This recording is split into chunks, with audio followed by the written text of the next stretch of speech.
GST से आधार में अनेक आनुषांगिक ये जो कृषि एवं कृषि जो विभिन्न प्रकार जंत्रपाति ताहार जो जीएसटी छाड़ है ता माध्यम आमे अनेक चाषी को उपकृत कराइबारे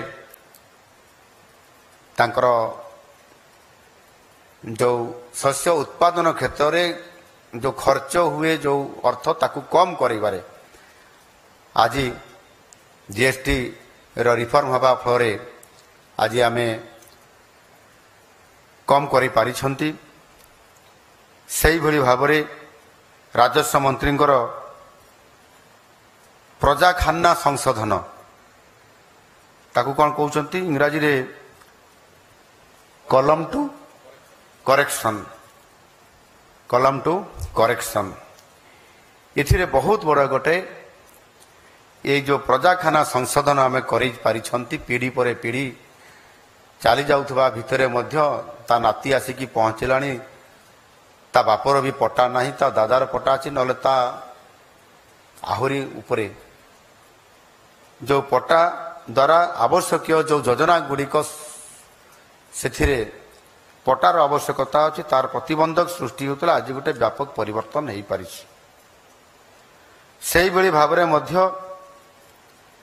जो पिला माने ड्रॉप आउट होउछंती अनेक ट्राइबल एरिया रे ताकू कम करिबा पई माधव सिंह हाथखर्च योजना एवं एई बड़ी भाव में विभिन्न योजना को डीबीटी संबंधी भितरु जहाँ आम कार्यकारी करुछंती जोटा आपंकर डीबीटी सहित लिंक अच्छी आम सफल रूपायन कर सेगुड़िक भितर माननीय प्रधानमंत्री नरेंद्र मोदी जी द्वारा प्रवर्तित जाम जनधन आधार आउ मोबाइल ये इंटीग्रेशन रो बहुल आदृतता जगू टेक्नोलोजी को आदृत करिबारे निश्चित भाव में आमे भल काम करिछंती एवं ओडिशा देशर एक ये क्षेत्र में सबुठारु अग्रणी राज्य हिसाब रे आज तार स्थान आम नहीं पारिछंती। जेभली भाव में सुभद्रा योजनार आमे एका बेले के एका सहित 1,05,00,000 सुभद्रा योजना अंतर्गत योग्या माँ भौणी मान को आमे गोटे सुईज टिपिकी सेमान को ठन ठन ठन ठन करी आमे गोटे मुहूर्त पाखक टंकाटे पठेले टंकाटे पहुँचला ये कामटी आम आज करी जोटा कि देश रे प्रथम एते संख्यार एका बेले के कौन सी राज्य करी नहांती 60 लाख से पार ही नहांती आमे एका बेले के 1,05,00,000 लोक दे पारिछंती। पूर्व जिते ब्रह्मपुर सहर रे आम करिछंती किंतु मोर विशेष चिंता होची सरकार उन्नयनमूलक कार्य भित्तिभूमि संबंधी प्रकल्प राज्यर विभिन्न वर्गर लोकों सहित वार्तालाप समय से विभिन्न चिंता प्रकट करिछंती। तेणु मु समस्त अधिकारी को परामर्श देवी जे विषय तुरंत आपण माने पदक्षेप नियंतु। आम सरकार केवल गोटे वर्ष किंबा 2 वर्ष पर यह योजना प्रस्तुत करू नाहंती। आमर लक्ष्य होउची 2036 विजन 2036 समृद्ध ओडिशा एवं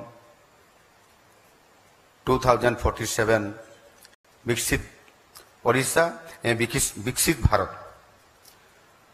विजन 2036 समृद्ध ओडिशा तथा विकसित ओडिशा एवं 2047 विकसित भारत। आगामी 10 वर्ष पर जितेबले ओडिशा स्वतंत्र ओडिशा प्रदेश गठनर शतवार्षिकी पूरण करिबो सेतेबेले राज्यर अर्थनीति को आम टार्गेट बा आम विजन रे रखिचु तार 4 गुण वृद्धि करी 500 बिलियन अमेरिकीय डॉलर रे पहुंच करबा पई। ये बहुत बड़ गोटे चैलेंज किंतु असंभव को संभव करने दायित्व आम समस्तंकर सरकारंकर आउ समस्त अधिकारी मानकर। एणु 2036 सुधा ओडिशा देशर सर्वश्रेष्ठ अर्थनैतिक दृष्टिकोण सर्वश्रेष्ठ 5 गोटी विकसित राज्य मध्य सामिल होगाकू आम सरकार लक्ष्य आम रखिछंती एवं आज आम राज्यर जीडीपी अन्य राज्य तुलन में यथेष्ट आगरे अछंती आउ आमे ए क्षेत्र में प्रथम स्थान अधिकार करिछंती। यही लक्ष्य पूरण करने आगु को अनेक आह्वान अच्छी। प्रथम आह्वान टी होची आम राज्यर कृषि भित्तिक अर्थनीति को नहीं एक लक्ष्य पूरण कर पारिबा। ये लक्ष्य को आमे कृषि को नहीं करी बा कृषि अर्थ को नीति को शामिल करी करी आमे हमर ये जो विजन 2036 रे 500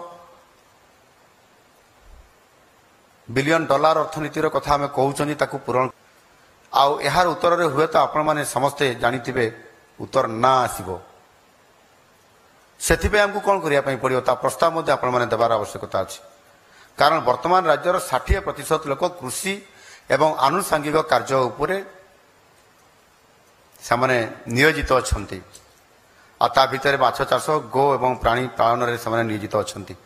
किंतु राज्य अर्थनीति आकार को तांकर प्रतिदान एमानकर प्रतिदान केते होउची मात्र 20% 20%।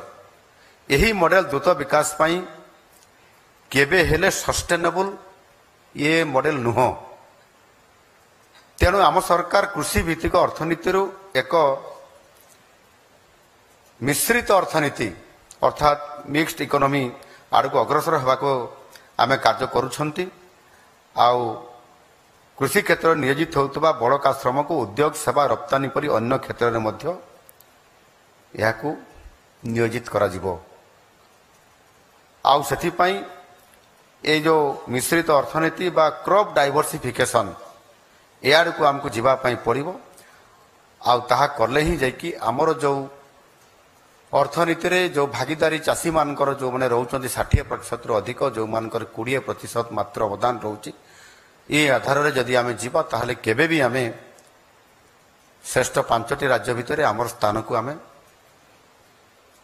पहुंची पारिबा नहीं।